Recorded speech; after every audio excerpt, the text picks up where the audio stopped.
qui m'avait extrêmement surpris, c'est que Brigitte Macron, lors de son déplacement en Algérie, en décembre 2017, où elle accompagne son mari, Emmanuel Macron, elle dit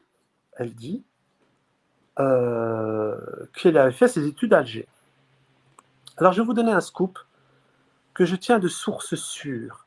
Et je te dis d'avance à Emmanuel Macron, d'avance au service secret, ce n'est pas la peine de venir à 6 h du matin défoncer ma porte. La vraie question qui se pose, Brigitte Macron, il serait temps que vous donniez la réalité de votre identité et de votre biographie. Et je vais m'expliquer. Je tiens de sources sûres, mais je vous dis de sûres, que lors du recensement préalable au service militaire d'Amiens, qui date de 63,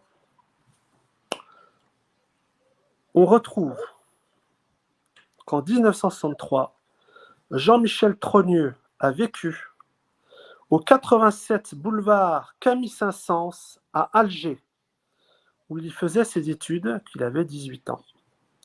Devenu depuis le 87 boulevard Mohamed V, qui correspond à l'emplacement d'un immeuble qui s'appelle l'Algérien. Alors ça veut dire, c'est incroyable. Au même endroit, il se retrouve. Il y a deux hypothèses. Deux choses l'une. Soit deux membres de la famille Trogneux ont fait les études au même moment, au même endroit, soit c'est une seule et même personne. Bien sûr. Et vous irez m'expliquer comment en 1963, une fille ou un jeune homme de la bourgeoisie catholique de droite de province fait ses études en Algérie. Je dis 1963.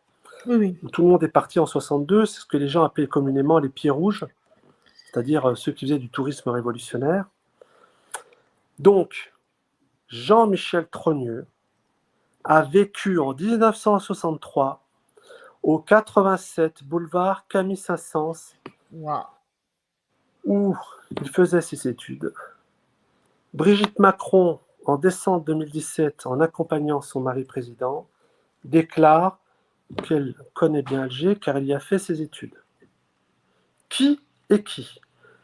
Est-ce que Brigitte Macron peut demain donner la preuve qu'il y avait deux membres de la famille Trogneux en Algérie qui faisaient leurs études